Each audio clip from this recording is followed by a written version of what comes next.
তো আমরা ট্রেন থেকে নেমে গাড়ি বুক করে চলে যাচ্ছিলাম কার্শিয়াংয়ের উদ্দেশ্যে। তো চলো রাস্তায় দেখতে দেখতে যাচ্ছি পাহাড়, কি ভালো লাগছিল দেখতে। তো এরপরে আমরা পৌঁছে গেছিলাম কার্শিয়াংয়ে আমাদের গিদ্দা পাহাড়ের উপরে যেই হোমস্টেটাতে। তো দেখো আমাদের এটা হলো হোমস্টে। আমরা বিকেল 4:30 নাগাদ পৌঁছে গেছিলাম। তো ওখানে পৌঁছে আগে নিয়ে নিয়েছিলাম 1 কাপ চা, গরম গরম চা। তা করতে করতেই সন্ধে নামার পরে পুরো কুয়াশায় ঢেকে গেল, কিচ্ছু দেখতে পাচ্ছিলাম না।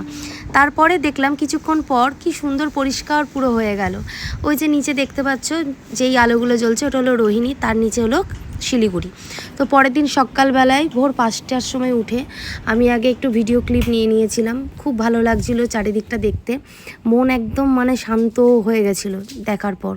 তো পরের দিন রেডি হয়ে আমরা গিদ্দা পাহাড়ের কিছু ভিউ পয়েন্ট দেখে নিলাম।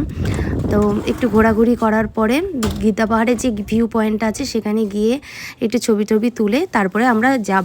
তারপর আমরা চলে গেলাম দার্জিলিংয়ের উদ্দেশ্যে। তো দেখো টয় ট্রেন, দার্জিলিং ঢুকতে না ঢুকতেই টয় ট্রেনের দেখা।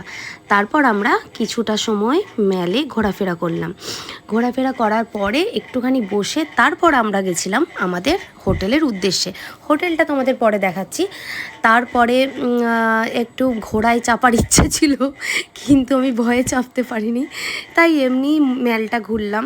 তো ঠিক আছে চলো তারপরে হোটেলে যাওয়া যাক। এটা হলো আমাদের হোটেলের কিছু ছবি। আমি ভিডিও তুলতে ভুলে গেছিলাম, টাইম পাইনি।